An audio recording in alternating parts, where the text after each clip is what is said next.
Hello hi नमस्कार जय जगन्नाथ। आज रेसिपी हूँ कदली मंजा बरा। कथा कौन कि 2 दिन तले होइथिबो जो काल बैशाखी प्रभाव में आम बाड़ी थिबा कदली गछर जीवन बलिदान दे देछि। तो आमे भाबिलु कदली गछर बलिदान को आमे व्यर्थ जावाक देबानी। तो आपको स्वादिष्ट भाव में बनैबा कदली मंजा बरा। आ स्वास्थ्य पे बहुत हितकार कदली मंजा से खाଇବା भी जरूरी। आपको हेल्दी तरीके बनैबा कम तेल रे तावा सेलो फ्राई करवा। आपको बनैबा बहुत सहज, बास खाली काटिबारे टिके प्रॉब्लम थाए। तो मो भिडियोटा आपण लास्ट पर्यंत देखंतु। मु आपको आपको काटिबार प्रणाली भी देखैदेवी। एबे देखंतु मु नै जाइछि गोटे कदली मंजा जो छोटो पीसटे। तो आपको प्रथम तार जो ऊपर गोटे गोटे लेयर बाहर करके क्लीन करने को पड़ो कदली गछर गोटे गोटे चोपा। तो काटिबा आगु गोटे बासन अल्प पानी नहीं तापर जो अल्प टिके हलदी गुंड ताहले मंजा काटिबा संगे संगे पानी रे पकेले मंजा कला हेनी, कलर चेंज हेनी, भल देखा। तो देखो गोटे गोटे लेयर मुझे छुरी साहाय्य मंजार काटिकी बाहर करदेबा। तार सेंटर रे जो पीसटा थाए ताकू काटिकी बरा तरकारी मंजाराई बहुत किसी आइटम होता है। तो देखो मु गोटे गोटे लेयर आम छुरी साहाय्य काटिकी बाहर करदेबा। ताहले से जो तार सेंटर पार्ट गछर मंजा बाहर जीव आराम से। तो मंजार ये जो कदली पटुआ सांगे आपण पिलादिने कौन करी खेलुथिले, कौन स्मृति अच्छे मत कमेंट कर प्लीज जनातु। देखु ये भाव में कदली मंजार पूरा पूरी तार ऊपर चोपा कदली पटुआ बाहरी जाइए। तो ताकू एबे काटिबा। तो मुझे काटिकी देखौछि कारण काटिबाटा टिके प्रॉब्लम थाए, सूता गुड़ा तार बाहर करबा को पड़ता है। नहले कदली मंजार सूता सांगरे खाइले पेट काटे बोली कहती। तो देखो प्रथम ये पतला पतला चेकी हिसाब से काटिदेबा। और मझे थी सूता को ये झिकी काढ़ा भी पड़ो। देखो मुझे देखुची आपन को भल भाव में एमती पतला पतला काटिदेले कौन हम ना सूता गुड़ाक सहज भाव में बाहरी पड़ो। तो एमती भाव में चेकी चेकी काटिकी मझे सूता गुड़ाक झिकी बाहर करदेबा। आउ ताकू एमती चूना चूना काटिबा आम जा। देखो ये भाव में जी जहाँ सब सूता अच्छी झिकी बाहर करने चेष्टा करेंगे, नहले सेटा पछरे किसी पेट प्रॉब्लम बाहर बोली कहती। तो तापर मुझे पतला पतला काटियापी ये सेप्रे कट करुच्ची। ताहले सी आमर चूना चूना काटी हो सीझीबार भी सहज हे। और तार जो सूता भी किसी चली जाए ताहले यही समय काटिला समय एक्स्ट्रा सूता आमर बाहर जाए। देखो ये पतला पतला सूता जो चली जाए ताहले बाहर जाए। तो कटा मंजा को एबे नेकी जीवा आम जो हलदी पानी रखी ता भितर दबा। ताहले सी आ कलर चेंज हेनी, मंजार कलर धला होगी रहिबो। देखो ये भाव में मुझे सबुतक मंजा काटी देछि हलदी पानी ताकू धोइबा छाड़ देछि। तो जदि किसी भी एक्स्ट्रा सूता चली जाए आम काटला बेले भलसे क्लीन कर न पारथांती ताहले एई कंडीशन रे आपण करि परिबे। तो आपण चाहिए गाँव में कौन काठी देकी करंती, बाउंस काठी रे बुलेले तार सूता गुड़ा काठी लागिकी आसी जाए।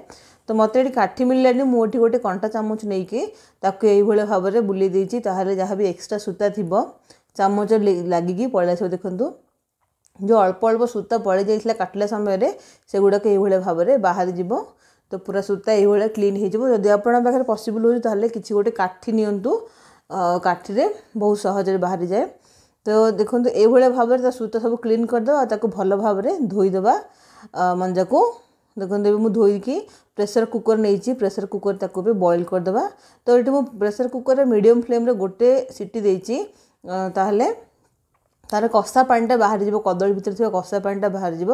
तो अल्प टिके लुण देछि आउ तार पानी ऐड करके बॉईल करबा। तो पानी एति क्वांटिटी दबा कि मंजा पूरा पूरी भाव में बुड़ी पारथो, माने मंजा आउ पानी रो हाइट समान रहिबो। देखो ये भाव में ताहले मंजारू कषा पानी बाहर इजिली और मंजार स्वाद आसीज।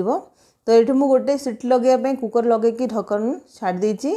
आउ प्रेसर गला पर मुझे खोलिकी देखुची। देखो मंजा बहुत भल भाव में सीझी जाइए भितर। तो ताकू ए पानी रू छाणिकी बाहर करदेबा। देखो मंजा को भल भाव में सीझी जाइए आगो से कषा पानी रू बाहर करदेबा। ताहले से पानीटा माने मंजार जो कषा अंश थाए सेटा चली जाए पानी सागर सीझिला परे। तो मंजा भी आमर बहुत भल भाव में सीझी जाइए। देखो आ ठंडा भी हो सारा मुझे चिपिकी देखा बहुत भल भाव में सीझी जाइए। तो ताऊपर आम दबा ए चाउल अटा क्रिस्पी हाँपाई चाउल चूना मुझे 3 ରୁ 4 बड़ चामच चाउल चूना देछि। ताहले भल बाइंडिंग आसिबो आ बहुत भल क्रिस्पी आसिबो, कुरकुरापण आसिबो। सेथिपई चाउल अटा देछि। अल्प टिके बेसन ये एड करदे बाइंडिंग भल आसो बरा बनइबार आमको सहज हम। तो स्वाद अनुसार लुण अल्प टिके गरम मसला राग हिसाब से लंका गुंड आउ हलदी गुंड जो जो नॉर्मल इंग्रेडिएंट आम घरे खाइबार डेली खाइबार यूज हुए से गुड़ाक ही अल्प टिके अदा रसुण पेस्ट दे देछि। आइटे मु बारीक कटा काटिकी माने चुना चुना काटिकी पियाज गोटे मीडियम साइज दे देछि। पियाज बिल्कुल ऑप्शनल, आपण चाहिए पियाज को स्किप भी कर पारे। पियाज देले बरा टेस्ट आउ टिके अधिक आस मिठा आस मुझे पियाज काटिकी दे देछि। एबे सब गुड़ाक भल भाव में मिसई दबा एमती कि चाउल चूना सबुआड़े बरार लगिज भल गोटे कोटिंग आसीज। देखो एबे देखो बरा बनवाई मंजा बिल्कुल रेडी हो सारे। तो पैन नब, पैन रे गोटे चम्मच तेल गरम करदे, तापरे तेल को सबुआडे स्प्रेड करदे आ गरम हाँपे छाड़दे। गरम होगापर जो मंजा सांगे मसला देकी बैटर बनई एमती छोट छोट बरा आकार रे तावारे देदेबा, ताहले से आराम से भाजी हो। तो ये भाव में देखो मु सबुतक बरा को तावा उपर दे देछि आ ताकू धीरे धीरे ओल्टेबा। तो मुझे आउ गोटे चामच तेल तापर दे दूँ, ताहले ऊपर पट्टे भी भल भाव में सीझीज।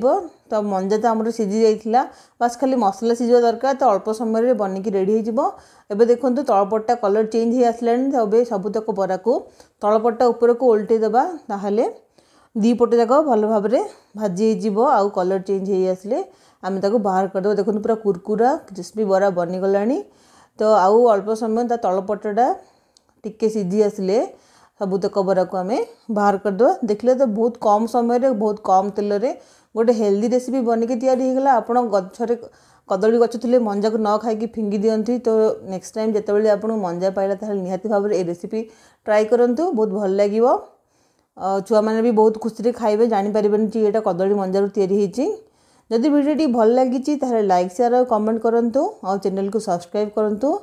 देखो बहुत सहजरे बहुत सुंदर भाव में और बहुत स्वादिष्ट रेसिपी कदली मंजार बरा बनिकी रेडी हो जाइए। घरे निहाती भाव में बनातु, निजे खातु, अन्य मानक खुआतु आउ समस्ते आपन प्रशंसा करेंगे। बहुत स्वाद होइछि।